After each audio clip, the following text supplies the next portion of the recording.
Hello, ladies. It's Friday night. So happy to have you here. This is going to be a very short episode. It's what I'm going to call a pep talk, and it's just a short little thing to get you going. So tonight I want to talk about following promptings. It's been a week since General Conference, and my guess is you had some good experiences, some ideas of things to change in your life to improve, and perhaps it's been a week and you haven't followed through. So this is my challenge to you. Go back to your notes, go back and rewatch the talk that you had felt the most powerful to you and act on that prompting. President Nelson talked a lot about faith as action in this conference, and I think that it can be so powerful. I'm reminded of a study done by Darley and Batson entitled From Jerusalem to Jericho, and their hypothesis was to kind of enact the Good Samaritan story and see what makes someone stop and what makes someone pass by someone in need. So they had people from their seminary have to walk all the way across campus to give a lecture on the Good Samaritan. And as they were walking across campus, they would encounter someone that needed help. And what they found is that people that were in a hurry did not stop. If they were late to give their presentation on the Good Samaritan, they did not stop. But if they had enough time, they would stop and help those in need. I find this so interesting that we're so concerned with convenience and time and exterior constraints that we don't often follow a prompting or do a good deed because of constraints to be on time, or if it's a change in our plans. And for me, most of the time, a prompting can be inconvenient. It will change your plans for the day or the afternoon, and it can be difficult to want to pivot and make that good choice to help or serve or reach out to someone. I remember when I was in college, I was driving around campus and I saw this girl at the bus stop, and she looked very worried and was looking around and almost as if she was worried the bus was going to be late or that wasn't going to come.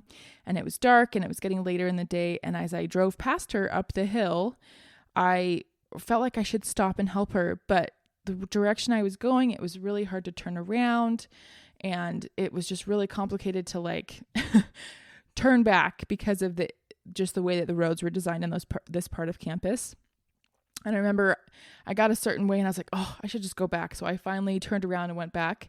And by the time I got there, she was gone.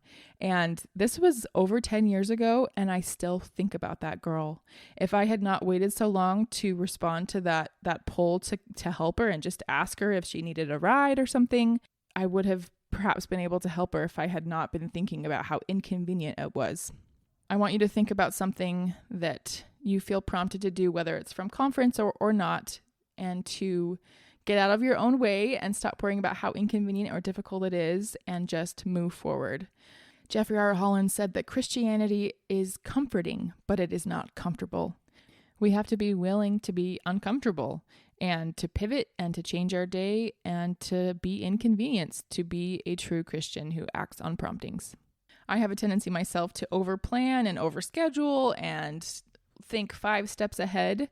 But what I've learned lately is that the more that I can just plan my day 1 step at a time, and to be a super control freak about my schedule or my plans or what I need to get done, that's most important, is I take the day 1 step at a time.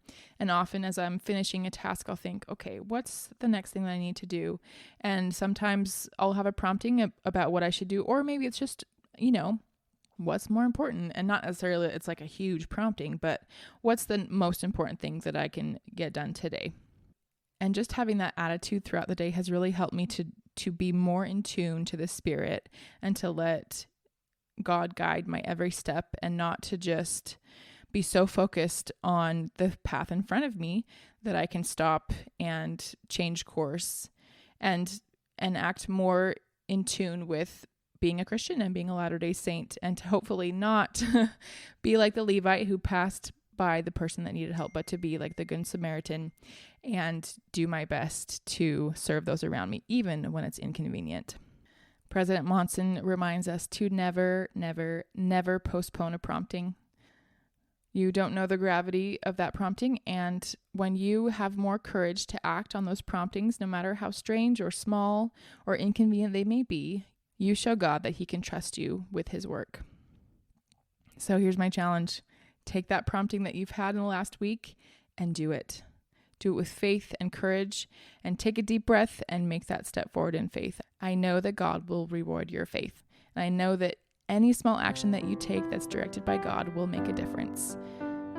Thanks for joining me tonight for this pep talk on the Articulate Women podcast. I am Melissa Buckley, and don't forget, your voice matters.